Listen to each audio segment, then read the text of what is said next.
अब बात कर लेते हैं हमारे किसके, डाइस। डाइस में भी हमारे पास या तो कितना होगा 1 टाइम्स हम रोल करेंगे या फिर हमारे पास कितना होगा 2 टाइम्स। जो एक बार की कहानी होती है वही आगे रिपीट होती जाती है। एक बार हम डाइस को रोल करते हैं तो या तो 1 आएगा या तो 2 आएगा या तो 3 या तो 4 या तो 5 या तो 6। वो गमला बैठने वाला जो डाइस का होता है ना वो वाला नहीं, उसमें उसका 4 ही आते हैं, नीचे भी खाली होता है, ऊपर वहां कुछ और दिखाई नहीं होता। आता है ना बैठने वाला घोड़ा जो,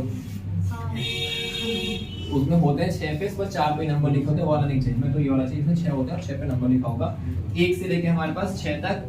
जब तक कि कोई स्पेशल कंडीशन ना दे कि हमारे पास एक ऐसी डाई है जिसमें 3 फेसेस पे क्या लिखे गए हैं 1, 2 फेसेस पे लिखे गए हैं 2 और 1 फेस पे लिखा गया है 3। जब तक कुछ ऐसी कंडीशन अलग से ना आए तब तक हमारे पास यही रहेगा। अब इसमें हमारे पास कितना आएगा टोटल 6 ऑप्शंस अवेलेबल है। जब हम करेंगे ट्वाइस मतलब क्या हमारे पास 2 टाइम्स, तो क्या हो जाएगा हमारे पास पहले बार की जो है उसकी पावर क्या हो जाएगा 2, दैट इज कितना हमारे पास 36 आउटकम्स। इससे ज्यादा आपके यहाँ नहीं आएगा, 12वीं क्लास में पूछा जाएगा 3 बार, आपके यहाँ नहीं पूछा, आपके यहाँ केवल 2 बार का है। ठीक है, 36 ये लिखना आसान है, 1 1 2 1 2 1 3 1 4 1 5 1 6 2 1 2 2 2 3 2 4 2 5 2 6 3 1 3 2 3 3 3 4 3 5 3 6 4 1 4 2 4 3 4 4 4 5 4 6 5 1 5 2 5 3 5 4 5 5 और 5 6 6 1 6 2 6 3 6 4 6 5 और 6।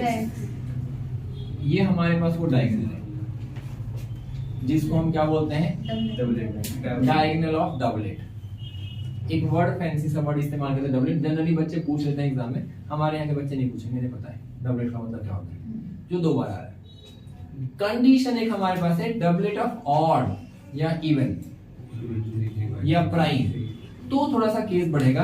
अब ये जो हमारे पास डबलेट वाले ऑप्शंस अवेलेबल हैं 1, 1 2, 2 3, 3 4, 4 5, 5 और 6, 6 और कोई डबलेट वाला है नहीं।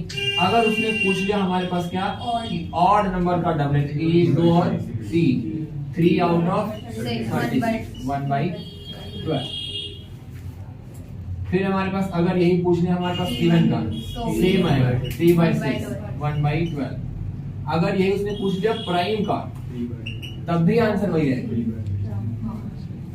प्राइम में जाएंगे 2 3 और 5 प्राइम नंबर्स हैं, अगेन हमारे पास कितना 3 हमारे पास 36 दैट इज 1/12। चाहे ऑड इवन या फिर प्राइम एक ही रहेगा। डबलेट पूछा उसने ऑड का इवन का या प्राइम का, सेम टू सेम आंसर आएगा तीनों बार। ठीक है, अब उसके बाद हमारे पास क्या पूछ सकता है 5 या 4 या 1 ऑन एट लीस्ट 1। 5 कम से कम एक पे तो होना चाहिए, चाहे पहले वाले पे आए चाहे दूसरे वाले पे आए। ये हमारे पास जो ये वाला ऑप्शन है इसमें दूसरे वाले पे है, यहाँ पे दूसरे वाले 5 है और ये जो है इसमें सब में पहले वाले 5 है। फर्स्ट आउटकम जो है उसने बोला कि 5 ऑन एट लीस्ट 1 फेस। अब 5 जो हमारे पास आया चाहे पहले वाले फेस पे आए चाहे दूसरे वाले फेस पे आए, जाते हुए हमने देखा कि ये हमारे पास क्या है कॉमन आ रहा है, 2 बार गिन रहा है तो इसको हम हटा देंगे, मतलब कितना बचेगा 11।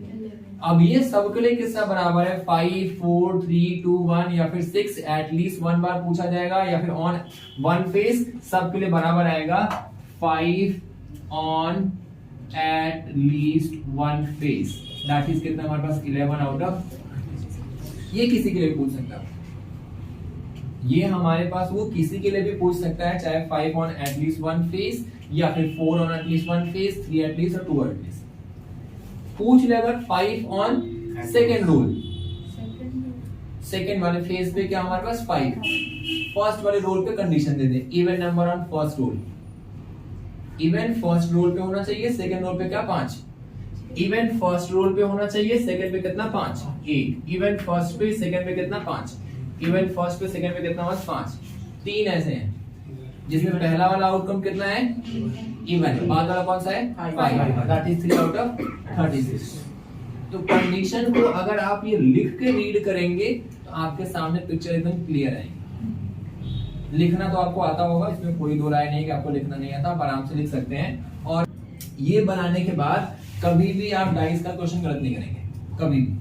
अब उसके बाद क्या पूछा है, sum on the number, sum of the number, sum of the faces, even, odd, 5, 10, कुछ भी पूछ सकता है। मैक्सिमम कितना जाएगा 12, सबसे कम कितना जाएगा ऑनर्स 2, सबसे कम 2 सम आएगा और सबसे ज्यादा कितना 12 आएगा। मैंने एक पेपर दिया था उसमें 13 पूछा था, उसने 0 आएगा, आएगी सर।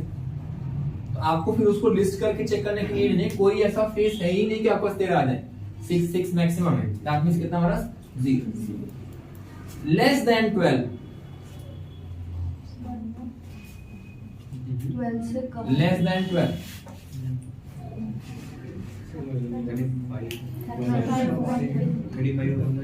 35 अपॉन में 36, केवल एक का 12 है, बाकी सबका सम कितना है 12 से कम है।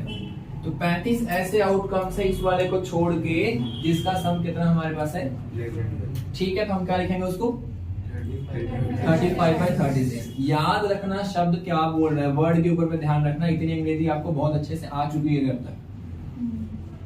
मैडम जो आपने नहीं किया वो आप कर लेना, प्री बोर्ड तो निकल गया। केवल और केवल हमारे पास एग्जामिनेशन के अंदर में वर्ड का खेल होता है, बाकी आपको कैलकुलेशन फॉर्मूला वैल्यू पुट करना आता है, वो कोई चेक नहीं करता। वो ये चेक करता है कि बच्चा एक लिमिटेड टाइम फ्रेम के अंदर में किस तरीके से कोई पर्टिकुलर चीज, स्टेटमेंट या सिचुएशन को हैंडल कर सकता है।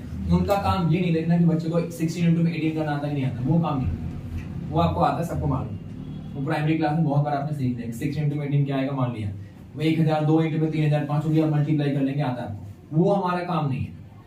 उस बात के लिए पेपर डिजाइन नहीं किया जाता। पेपर डिजाइन ये किया जाता है कि एक पर्टिकुलर स्टेटमेंट या वर्ड प्रॉब्लम आई कि बच्चा किसी हमारे पास लिमिटेड टाइम फ्रेम के अंदर में कितने एफिशिएंटली उस वर्ड प्रॉब्लम को हैंडल कर सकता है, वो मेन ऑब्जेक्टिव है। इसीलिए आपने बहुत बार सुना होगा टीचर्स बोलते हैं कि एटलीस्ट ये तो लिख के आना कि हाँ लेट न्यूमरेटर भी है, डिनोमिनेटर भी y है, फ्रैक्शन क्या हमारे पास है, नंबर क्या है। ये 3 लाइनें तो लिख के ही आना, क्योंकि वहां पे आपको इतनी तो समझ है कि फ्रैक्शन का क्वेश्चन पूछ रहा है, 2 रीड का पूछ रहा है, न्यूमरेटर क्या होगा, डिनोमिनेटर क्या होगा और क्या वैल्यू आ सकती है, ये चीज तो कर लिया है। तो ये वाला काम आप जरूर करें, इसको बिल्कुल भी ना छोड़ें। ठीक है, डन। चले आगे। ओके, अब इसमें हमारे पास और क्या पूछ सकता है।